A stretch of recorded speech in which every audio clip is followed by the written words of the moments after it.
வாங்க, நாம எல்லாருமே ஒரு நாள் போகப் போற ஒரு பயணத்தை பத்தி கொஞ்சம் ஆழமா சிந்திச்சு பார்க்கலாம். இது வெறும் தகவல்களோட தொகுப்பு இல்ல. இது நம்ம ஒவ்வொருத்தருக்குமான ஒரு சுய பரிசோதனை. ஒரு நிமிஷம் கற்பனை பண்ணி பாருங்க. திடீர்னு உங்க உடம்பு உங்க பேச்ச கேட்கல. நீங்க அசைய நினைக்கிறீங்க, பேச நினைக்கிறீங்க, ஆனா முடியல.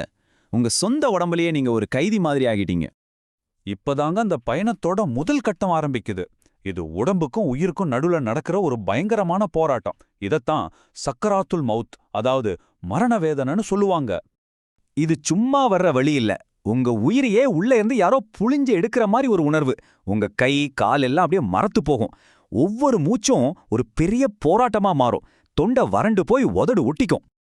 அந்த வழியில இருக்கும்போது திடீர்னு உங்க மனசுக்குள்ள ஒரு படம் ஓட ஆரம்பிக்குது. உங்க வாழ்க்கையோட ஃபிளாஷ்பேக். உங்க குழந்தை பருவத்துல நீங்க முதல் முறையா சிரிச்சது, உங்க முதல் வெற்றி. அதே நொடியில நீங்க வேணும்னே செஞ்சது இல்ல கவனக்குறைவா செஞ்சதுன்னு நீங்க எப்பவோ மறந்து போன பாவங்கள் கூட உங்க கண்ணு முன்னாடி வந்து நிக்கும்.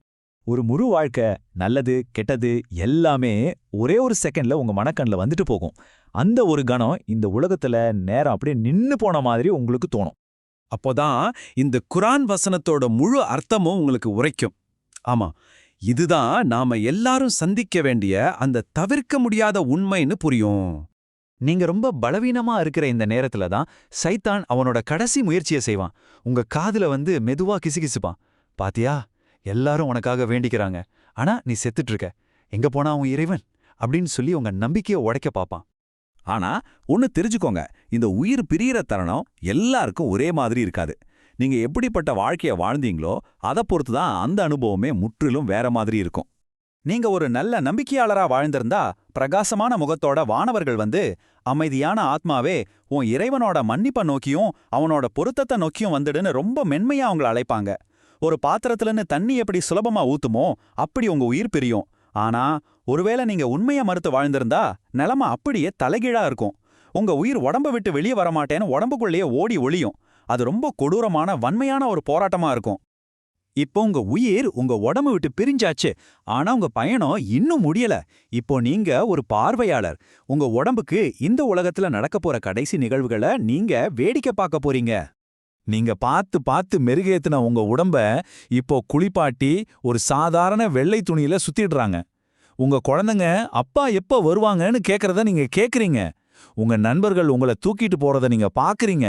இது எல்லாத்தையும் உங்க ஆன்மா பார்த்துட்டும் கேட்டுட்டும் இருக்கு.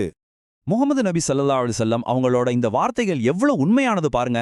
உங்க குடும்பம், நீங்க கஷ்டப்பட்டு சேர்த்த சொத்து எல்லாமே வாசலோட நின்னுடும். ஆனா நீங்க செஞ்ச செயல்கள் மட்டும்தான் உங்க கூட அந்த புது வீட்டுக்குள்ள வரும்.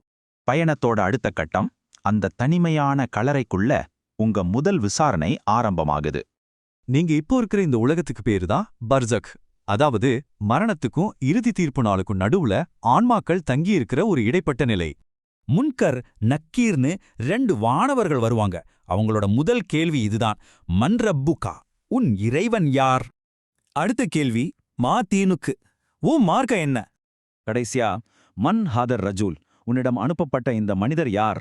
இந்த கேள்விகளுக்கு உங்க நாக்கு பதில் சொல்லாது, உங்க வாழ்க்கையும் உங்க இதயமும் தான் பதில் சொல்லும்.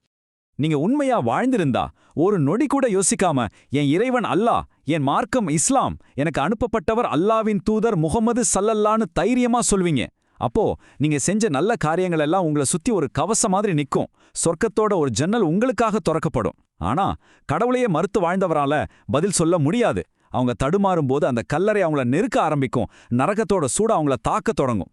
சோதனையில தோத்து போனவங்களுக்கு முன்னாடி ரொம்ப அசிங்கமான பயங்கரமான துர்நாற்றம் வீசுற ஒரு உருவம் வந்து நிக்கும். அத பார்த்து அந்த ஆன்மா பயந்து போய் கேக்கும், யாரு நீ? அந்த பதில் இதயத்தையே நொறுக்கிடும். அந்த பயங்கரமான உருவம் பேசத் தொடங்கும். நான் தான்.